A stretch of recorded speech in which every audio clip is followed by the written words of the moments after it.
And next, let us move into the next concepts, that is types of functions. So basically, the functions are of two types. One is built-in function and the other one is user-defined functions. Okay. So as we already discussed, what is a built-in function? A function which is already been predefined in some header files. We call it as built-in function. And user-defined function, it doesn't have any predefined meaning. The functionality of that particular function is written by the users. So let us just go into a detail. So what is built-in function? So these are the functions which are already have a definition of it in a header files like stdio.h or math.h, etc. So what we do is we just call them whenever we need to use them. For example, I need to perform square root, I just write strt function. I'm least bothered about how it works. I just want to know what it does, and I'm least bothered about what it does, okay, or how it does. Okay. So square root is a built-in function which is already been present in math.h. POW is a built-in function which is already been present in math.h, and you have printf and scanf which is already present in stdio.h. So let us see the program which performs square root of a number. So you can see that I have taken a variable, so I should find out square root of a input. So input is only one number because it performs square root of a single number. And output, I have declared it as float. Always remember, square root, even though square root of 16 is 4, square root function returns floating type. We'll talk about that, what is written and all. So answer what square root returns will be of type float. Okay.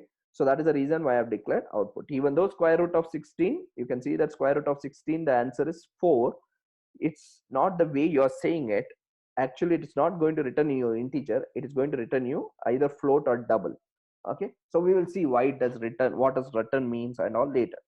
Next, printf, enter the number whose square root should be calculated, and that number is stored in a. Now what it does, it it is calling a function sqrt, and what is the value, what is carrying the value of a. Now look at here, sqrt of the value of a, what you have entered is, see, look at the part of output here, you have entered the value of a as 16. So what does it should perform? Now it should perform square root of 16. As usual, as I said, whenever the program sees a function, it will first check, is it a built-in function? Yes, it is a built-in function. So if it is a built-in function, it should be in some header file. In which header file the square root reside? Square root resides inside which header file? Math.h. So what it does is, it takes the line from this particular line, it goes inside math.h and performs the operations related to square root of 16. Have we written the operations of square root? No, we have just called it.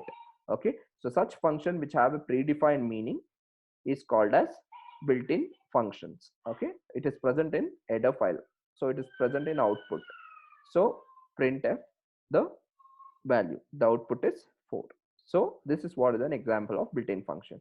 So in your built-in function, the meaning of square root is already been defined inside math.h. Such function which is already have a predefined meaning of whose definition is present in header files are called as built-in functions.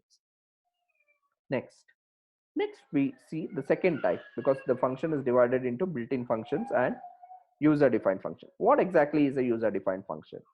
So carefully observe the definition. The function that users create in a program are known as user-defined functions. Okay, the functions that we or users create in a program are known as user-defined functions. So int a comma b is an output. A comma b is an input variable because we need to perform addition of two numbers, and output is an output variable. So we have taken two numbers. Okay, and we are going to perform addition of two numbers. So you are calling a function called as add. Now add, is it a built-in function? No, add is not a built-in function. Okay, then it should be a second type of function. If it is not a built-in function, what should be the other type? it should be a user defined function. If it is a user defined function, your program sees that whether this function has been declared. Yes, it has been declared here. Okay, add has been declared. If it has to perform addition of two numbers, it should take this values a comma b, because a comma b is part of main, and you have to perform addition inside add function. So a comma b has to be sent. Okay, now you need to declare here what is its type, int comma int. Okay, then here also we need to perform int a comma int b. Okay, so whatever you have passed as a name a comma b, it is received by a comma b. Now you can perform a plus b. So now look at this output. Okay, output is a variable which is a part of main that cannot be used here, that cannot be used here. Okay, so what you need to do is,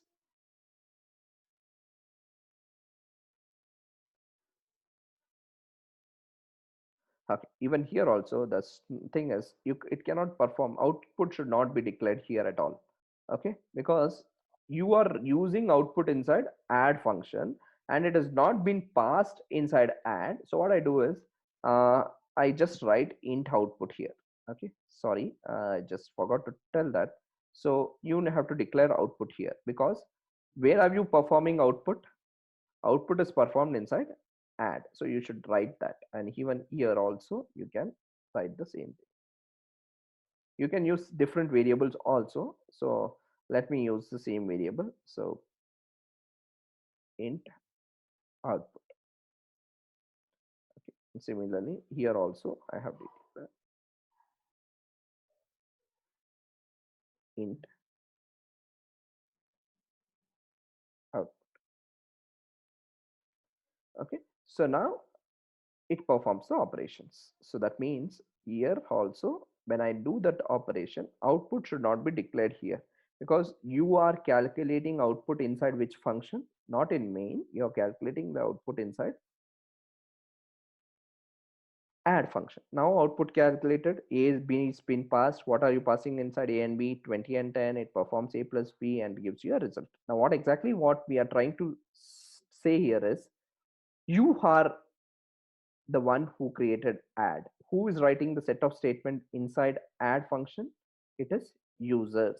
Okay, so the function which is written by the users are called as user defined functions. Whereas when it comes to sqrt, when you see sqrt function, it goes to header file. That means the sqrt functions are written already by your system, or it has been predefined inside your header file. Such functions is called as built-in functions. But whereas when you write user defined function, they never go into any header files, because their definition is not in your header files, they are present inside the program. Okay, so the definition which is written by the users are called as user defined functions. Okay, now one important thing what you need to be aware is, then what type of a function is your main? Because main is your first function what you see. Main is an user defined function. Why we call that user defined function? Because the set of statements inside main is not written by the system or some compiler. These set of statements is written by whom? They are written by users. So we call them as user defined function. So main is also an user defined function. So if you consider this program, how many user defined functions are there? There are two user defined functions. The first one is main. The reason is this set of statements what main has to perform is been written by the users. Okay, and next user defined function is add, because the set of functions what add has to be performing has also been written by users. So you main and add are here in this program user defined, two user defined function. Whereas if you see the previous program here, how many user defined functions are there?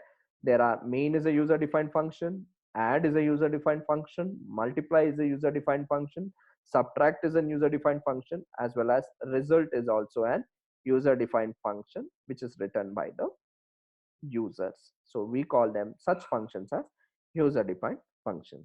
So students, in this particular video we have seen what is a function, what is the difference between function and program, and then we have seen a program without function and what are the problems faced by such programs if you write without function, and how it has been resolved using the concepts of function. And then we have seen why we require the functions in C program, and then came to the types of functions. We have seen how many types are there, what is user defined function, what is built-in functions, with examples. So I think so you have got these concepts, and let us see the further concepts of functions in the next video. Thank you, one and all.